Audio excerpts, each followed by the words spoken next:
नहीं बचा। पांडव 5 थे मगर एक भी नहीं मरा। एक मर जाता तो संतोष होता है। अश्वत्थामा ने कहा कि ये बात तुम एक की बात करते हो, मैं 5 के सिर अभी लेकर के आया और सीधे धनुष बाण उठाया, तलवार लिया और चल चल चल चल। रात्रि का समय होने वाला था और जाकर के एक वृक्ष में देखा कि रात्रि के समय बहुत से कौवा बैठे थे। उसी समय उल्लुओं ने आक्रमण कर दिया और सारे कौवा मारे गए। समझ गए कि काक उल्लू का न्याय से मुझे ये खेल करना पड़ेगा। इधर भगवान समझ गए कुछ आज अनहोनी होने वाली है। जिस कक्ष में पांडव सोते थे भगवान उनको जगा करके ले गए। आज विजय की रात है, कुछ उत्सव मनाएंगे। चलो पांडवों को तो ले गए मगर खाली जगह दे करके द्रौपदी के 5 पुत्र जाकर के वहीं सो गए। अश्वत्थामा पहुंचा और जाकर के देखा सो रहे थे, समझ नहीं पाया और समझ लिया कि यही 5 पांडव हैं। तलवार से 5 का सिर काट लिया, एक पोटली में बांध करके दुर्योधन के पास पहुंच गया। लो मित्र, तुम एक की कह रहे थे, यहाँ 5 के सिर लेकर के आया। दुर्योधन प्रसन्न हो गया और कहा दिखाओ।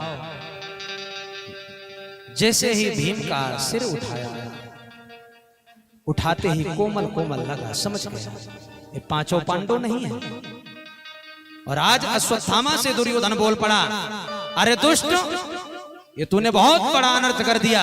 ये 5 पांडव नहीं है, 5 पांडवों से उत्पन्न 5 पांडवों के पुत्र है। आज हमारे वंश में तूने जल देने वाला भी नहीं छोड़ा। और ये विचार करते हुए उसका प्राणांत हो गया। मगर इधर अश्वत्थामा घबराया कि अगर ये बात सही है कि ये 5 पांडव के सिर नहीं है तो मुझे पांडव जिंदा नहीं छोड़ेंगे। भागा। इधर सवेरा हुआ और सभी पांडव आ गए। आज माता द्रौपदी सोचने लगी, बहुत देर हो गई, मेरे पुत्र अभी तक जगे नहीं। क्या बात है? और जैसे जाकर के देखा कि 5 पुत्रों के धड़ तो यहाँ पड़े हैं मगर सिर गायब है, सिर नहीं है। चीख चीख करके रोने लगी, विलाप करने लगी। माता शिशूनां निधनं सुतानां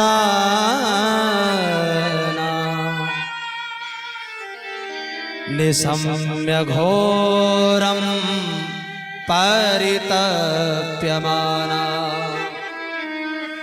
तदा रुदद बाष्पकलाकुलाक्षी तां सांत्वयन्नाह किरीटमाली।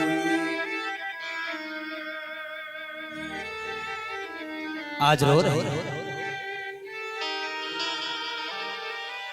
अरे ऐसा कौन सा दुष्ट है जिसको एक भी दया नहीं आई। 5 मासूम बच्चों की हत्या कर दिया। और जब द्रौपदी को रोते हुए अर्जुन ने सुना, तुरंत दौड़ करके गए और पूछा, देवी क्यों रो रही हो?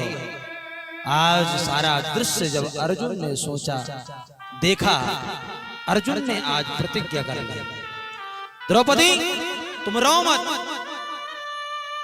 जिस हत्यारे ने तुम्हारे पुत्रों का वध किया है उसको मैं जीवित नहीं छोड़ूंगा। भगवान को साथ लिया और रथ में बैठ करके चल दिए। जैसे ही अश्वत्थामा ने देखा कि अर्जुन आ रहा है, घबराया और दौड़ पड़ा। आगे आगे अश्वत्थामा दौड़ रहा है, पीछे पीछे अर्जुन दौड़ रहे हैं। जब अश्वत्थामा ने देख लिया कि अब मैं बचने वाला नहीं, घबरा करके उसने ब्रह्मास्त्र चला दिया। और जैसे ही ब्रह्मास्त्र चलाया अर्जुन घबराया, भगवान के चरणों में गिर पड़ा। भगवान ने कहा कि अर्जुन घबराने का वक्त नहीं है, ब्रह्मास्त्र का जवाब ब्रह्मास्त्र ही है, तुम भी चलो। दोनों तरफ से ब्रह्मास्त्र चल गए, पृथ्वी में खलबली मच गई, समुद्र में लहरें आने लगी, आकाश में बिजली तड़पने लगी। इस दृश्य को जब व्यास जी ने देखा, व्यास जी ने सोचा कि अगर मैंने रोका नहीं तो आज ही पृथ्वी का पूरा संहार हो। और व्यास जी आए, दोनों ब्रह्मास्त्र को रोका। अर्जुन ब्रह्मास्त्र को लौटाना जानते थे मगर अश्वत्थामा नहीं जानता था। अर्जुन ने ब्रह्मास्त्र को लौटाया और जाकर के अश्वत्थामा को पकड़ करके रस्सियों से बांध करके रथ में पटक दिया। भगवान ने कहा कि अर्जुन क्या कर रहे हो, ये पटकने का वक्त नहीं है, इसको मृत्युदंड दो, ब्रह्म बंधो मिमं जहि, यही मार दो, ये बच्चों का हत्यारा है। अर्जुन ने कहा कि महाराज मैंने द्रौपदी के सामने प्रतिज्ञा ली है कि तुम्हारे पुत्र के हत्यारे को तुम्हारे सामने ही मारूंगा, इसलिए यहां नहीं मैं वहां मारूंगा।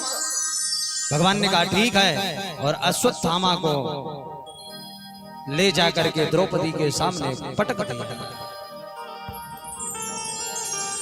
और जैसे ही द्रौपदी ने देखा, अरे ये मेरे पुत्र का हत्यारा है,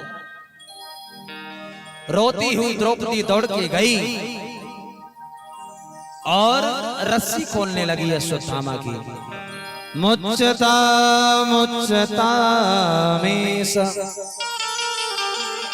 ब्राह्मणो नितरा गुरु, अरे इसको खोल दो। अर्जुन ने कहा कि देवी अभी तुम्हारे पुत्र का हत्यारा जब तक मिल नहीं रहा था तब तक क्रोध में लाल हो रही थे कि मैं अपने पुत्र के हत्यारे को मृत्युदंड देना चाहती हूँ, और जब पुत्र का हत्यारा सामने पड़ा है तो दया की मूर्ति बन गई। आज द्रौपदी कहने लगी अर्जुन मैं जानती हूं कि मेरे पुत्र का हत्यारा है, मगर एक मैं मां हूं और मां की व्यथा मां ही समझती है। मेरे 5 पुत्र तो मर गए मगर मेरे पास सहारा पतियों का है, और ये जो अश्वत्थामा है अगर ये मर जाएंगे, इनको मार दिया जाएगा, तो इनकी जो मां है किसके सहारे जीवित रहेंगे, क्योंकि इनके पिता का तो पहले ही युद्ध में देहांत हो चुका है। और अर्जुन तुम भूलो मत, ये आज अश्वत्थामा के रूप में द्रोणाचार्य ही तुम्हारे सामने खड़े हैं जो कि तुम्हारे गुरु थे। ऐसी कोई विद्या नहीं थी जो तुमसे छुपा करके रखी हो, सारी विद्या तुमको सिखा दी, आज तुम उसको मारना चाहते। स्थिति यहां पैदा हो गई। अर्जुन और भीम कह रहे हैं कि इसको मार दिया जाए, और द्रौपदी और युधिष्ठिर कह रहे हैं कि छोड़ दिया जाए। जब कोई समाधान नहीं दिखा तो अर्जुन ने भगवान के चरणों में प्रणाम करके पूछा, प्रभु आप बताओ, आप जो कहोगे वही। भगवान ने कहा हम पहले ही कह रहे थे कि उसको मार दो यहीं, अब तुम लेकर के आए हो तो भुगतो। अर्जुन ने कहा कि प्रभु आप जो कहोगे हम सब वही करेंगे। और आज भगवान ने कहा कि देखो शास्त्र तो कहता है ब्रह्म बंधुर्न हन्तव्य आततायी वधार्हणः।